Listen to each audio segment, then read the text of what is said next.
Hi, it's Jason Heath with DBHQ, and today I want to share some ideas about shifting on the bass. This is based on a very cool approach by a New York educator named Charles Gambetta. I interviewed him. You can check out that complete interview. We've got some clips here, and I'm going to demo this very cool concept for mapping out the double bass.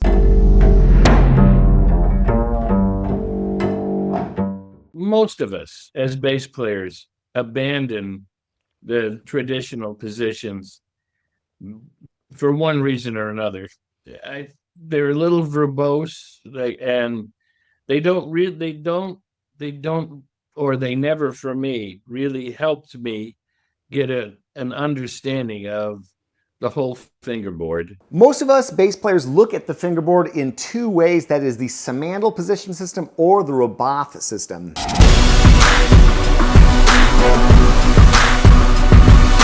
I was finding that my students, as I teach them the positions, they were not connecting the act of shifting in terms of the physicality and the measurement aspect of positions on the bass. But Charles has a really cool way of looking at this, and though we're talking bass here, this actually applies to all the other string instruments as well. He suggests remapping the fingerboard, and instead of thinking in rigid blocks, he suggests landmarks and zones. For him, the big landmarks are what he calls the primary lock that's right here at the neck block, and if you've watched other videos from me, you've learned all about the neck block. I also love this as kind of the first place to start on the double bass. My experience has taught me many years ago that it's the most secure place on the bass.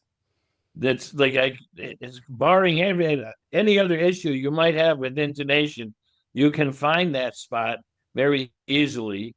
Put your thumb at the top of the saddle and the neck, and put your first finger down. And he also starts down here in what he actually does half position, but if you just think about down by the nut, and then the third spot is up here at the octave harmonic. He calls these the parent positions, and then everything between them is a child position. So instead of names like first and a half position, second and a half position, you're always just a few half steps away from one of these landmarks. Now, one of the cool things about this approach is it's kind of what I have intuitively stumbled upon just in my own practicing. I start off every day with what I call simple gestures. I think that's actually in my practice app list, is something like that, just simple motions on the bass. And I always start right here at the neck block. So in Charles' system, he calls this the primary lock, or if you learn the Simandl method, this is fourth position. The Roboth system, this is third position, or D position, or just so many different names. But it's a great position because it's quite easy to find. You have this landmark right here. You put the thumb there, and even if you play an E-flat neck bass, it's a little more rare, but we certainly find those. You can still use this as a navigation point and then find that D, which also happens to be a harmonic. I start them with the E scale, E on the A string, and so I have them play 1/4, and then I have them shift back a half a step and play first finger G, shift back up to A, fourth finger B, shift back a half step, first finger C sharp, second finger D sharp. So that's another little shift, and then E.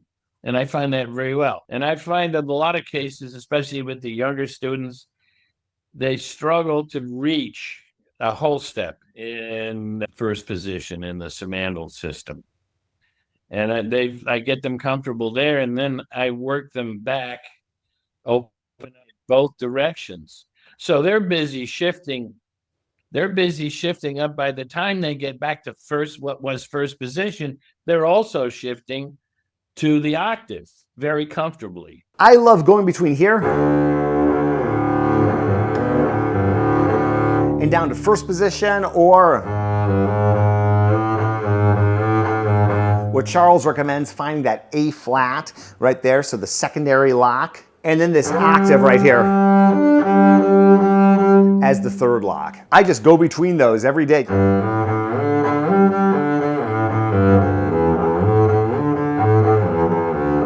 And then connect the dots, play some notes in the position.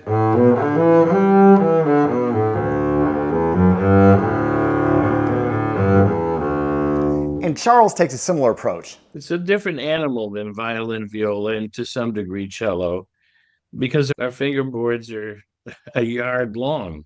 I think this approach can make shifting feel a lot more intuitive. If you know where your landmarks are, you're going to feel a lot more anchored. I do, at least. And shifts stop being so much of just jumping to a number on the page, and they start being about connecting your ear, your hand, and the string. Charles even compares it to riding the metro. The parent positions are like the main train stations, and the child positions are the local stops in between, so you always know where you're on the line. I like that analogy. If you know how many half steps you have to move, then you have a much better chance of being in tune.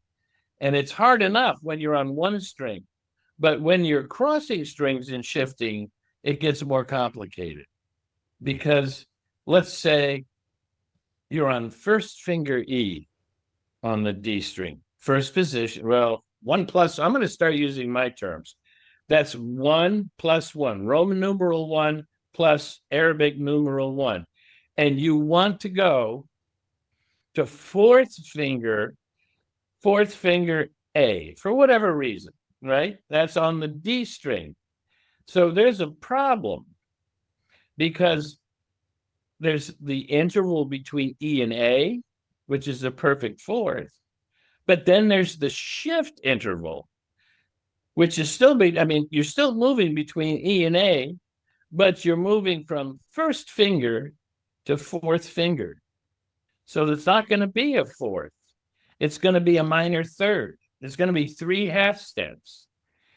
And when I started having my students think like this, it's like a light bulb or a searchlight went on inside of them. If you know how many half steps you have to move, then you have a much better chance of being in tune. There are 2 big things I like about this system. One is it eliminates a lot of confusing terminology, the 2nd and a half positions and the 3rd and a half positions and all that kind of business. But more importantly, I really do think it helps students play more in tune. Charles has found that, and with this similar approach that I just sort of stumbled upon, I find that it's helped my intonation and my students' intonation as well. So if shifting feels mysterious or frustrating, give this contextual approach a try. Think in landmarks, zones, and half steps. I think it clears up a lot of confusion, and it might just unlock the fingerboard for you in a really interesting way. A big thanks to Charles Gambetta for his work on this. I will link up to the full article below. And as always, let me know what you think about shifting in the comments, and let me know if you've explored this or a similar approach in your own practicing.